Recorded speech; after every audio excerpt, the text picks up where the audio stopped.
I am privileged to speak from the seat of the majority leader.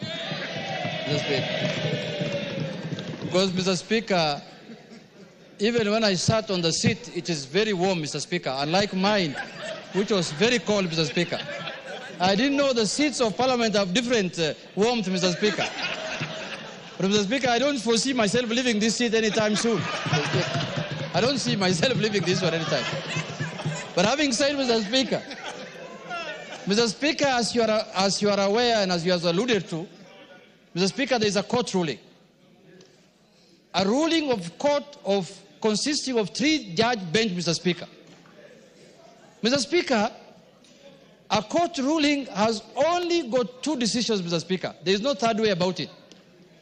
One is to obey it, and secondly, if you have any avenue of appeal, you exercise that right of appeal, Mr. Speaker. There is no third way about it, Mr. Speaker. And the court ruling, what we went as Azimio after the election, after your decision here, Mr. Speaker, what took us to court was for the court to interpret for us the constitutionality of your decision on who is the majority party and who is the minority party in this House, Mr. Speaker. And the issue of the Speaker came in as obiter, Mr. Speaker. But what took us to court, we wanted to know, because when we arrived here after the election, we arrived here knowing very well that we are the majority party, Mr. Speaker, and we are the numbers.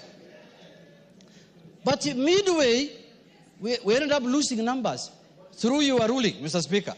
And that is what took us to court, to ascertain whether we are the majority and whether we are the minority. And luckily, the court has made its ruling, albeit late, Mr. Speaker. We expected this ruling much, much earlier than this time, Mr. Speaker.